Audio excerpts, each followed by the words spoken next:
En visite d'inspection ce samedi matin à la grande mosquée d'Alger, Abdelmajid Tebboune a donné comme exemple de succès l'achèvement imminent du projet. Il a d'ailleurs assuré que les travaux de la cour de la salle de prière ainsi que le minaret de la mosquée allaient bientôt être achevés. Tout ce que vous voyez sur ce chantier de la grande mosquée d'Alger dément tous les propos de celles et ceux qui mettaient en doute l'efficacité de ce projet. Aujourd'hui, Dieu merci, nous avons beaucoup avancé. D'ailleurs, la cour de la salle de prière et le minaret seront prêts fin décembre 2017. Dans un autre contexte, les opérateurs économiques désirant importer de la banane doivent se conformer à plusieurs normes professionnelles pour bénéficier de la licence d'importation pour l'année 2017 et du quota fixé par le département de Tebboune.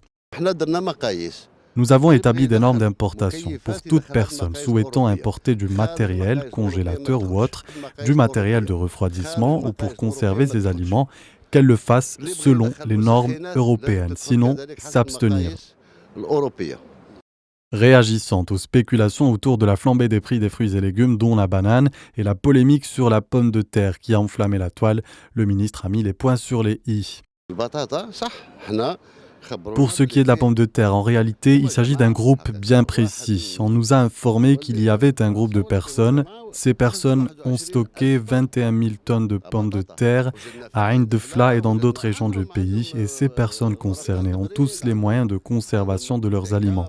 Mais nous comptons y remédier. Et enfin, pour le ministre de l'Habitat et du Commerce par intérim, l'objectif du gouvernement est clair, mettre en priorité les besoins du simple citoyen et veiller sur son bien-être. Écoutez d'ailleurs ce qu'il a dit.